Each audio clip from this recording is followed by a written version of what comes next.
Jill, welcome. Thank you for being here. Thank you for having me on this show. It's great to be back. I loved having you here. Yeah, we have fun. We have We do. fun. And We we're do going have to have fun telling our viewers what a circle is and what a circleversary is. Yes, please, let's talk about that, because we're actually in a circle right now, the two of us, right? That's why we have our candle right here. Circle of two. We've set the ambiance. That's Yep. right. And a circle is it's actually two or more people who are gathered who come together to basically collaborate, share ideas, learn from each other, make contributions, and basically experience a sense of community.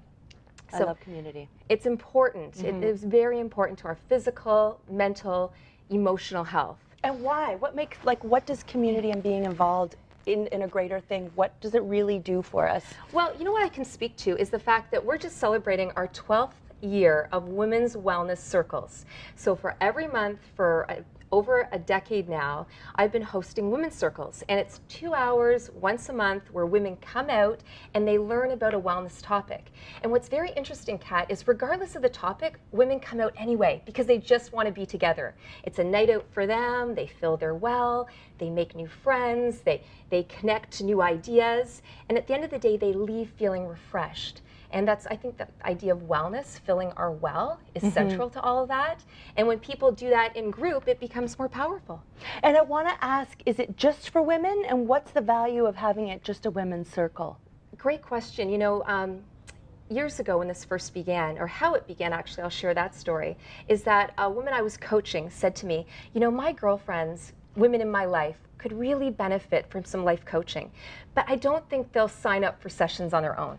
But I bet if we did something together, if you came out to my living room and we were to sit around and we explored these topics, they'd be into it. And so we did. So is this what a circle would look like here? Well, this is an outdoor. This is an image of an outdoor. So it's grown since then, since that living room gathering that we had many years ago. And what happened is more women were interested, more women wanted to get involved. And now that's an example of us sitting outdoors in our outdoor circle on the beach. And it draws anywhere from, usually typically per month, 20 to 30 to sometimes 40 or 50 women. It's wonderful. And once again, I think that speaks to there's something in this. There's something, a connection that gets made, a sense of belonging that happens, a sense of rejuvenation. And I think that's different than men, because I think when men are feeling stressed, they kind of have to go into their cave and go and kind of figure things out on their own, where I feel women were natural community builders, and we naturally find comfort in that kind of realm. So when you walk away from a circle, what do you personally take away? That's a great question too. Well, I feel so delighted that so many women have invested their time, because time's precious and people are busy. So to carve out that 2 hours a month on a pretty monthly basis is a commitment, and yet it's priceless. It gives them back so much in return. As a host of the circle, and by the way, that first one started up in York Region, and then I started one in Toronto, and my dear friend and colleague Karen Armstrong took over the one in York Region, and now over the past few years I've mentored 10 new locations. So there's 12 locations, and this is our 12th year. So do the circles happen simultaneously, or are they on their own schedule? They're on their own schedule, different nights of the month, different weeks of the month too. So we planned that strategically so that women could go to more than one circle if they wanted to. And so as a host, I can say when I leave, I feel a sense of gratitude. I feel a sense of accomplishment, excitement, because I know that the women who leave are taking that positive energy and that new learning that they received into their lives, into their families, into their world, you know.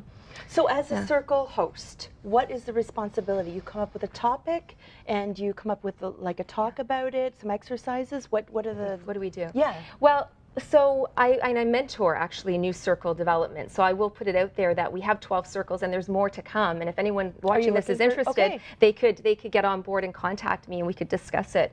And we have them ranging from the Durham region all the way to London, Ontario, up to Collingwood, right down to the beach area in Toronto and in between. So we've got lots of great locations already.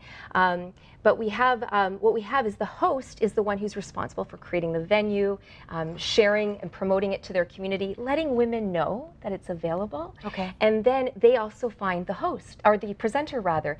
And what's neat is the women know that whoever the host is bringing in, they've done some research around. So they're credible, they're an expert in their field, they're legit, you know, so the host does the due diligence and research on who the presenters are each month. And so what kind of presenters, what's the presenter pool? Is it open? Can the host decide on a topic? Do you have a list of topics? Well, we take input from the people who are coming out, what they're interested in, but we have a whole wide range. It's always holistic. It's, you know, it's about physical, mental, emotional, functional, and even spiritual health.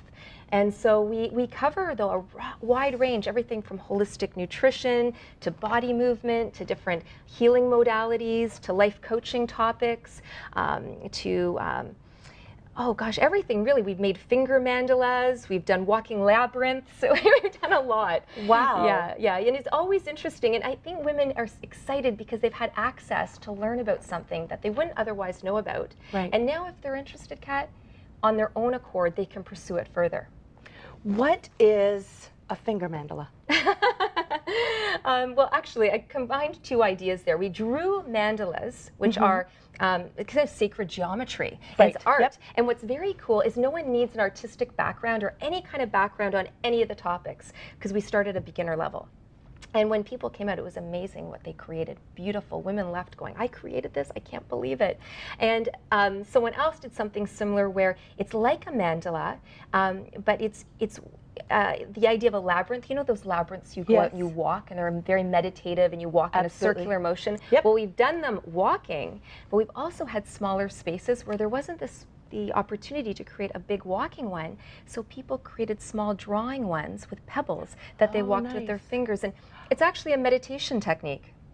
Cool. It's very neat. Well, it sounds like there's something for everyone, and it's something to enrich your life with information, but also with relationships and community. Yeah, absolutely. I love it. So for more information, I want to direct people to your website, jillhewlett.com, and you can also connect with her on Twitter, Jill Hewlett Inc.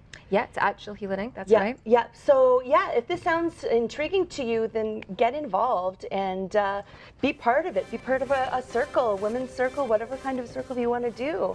Thank you, Jill, for being here so much. It sounds so great. We're going to take another break. I'm Kat Leonard, and you're watching The Local View.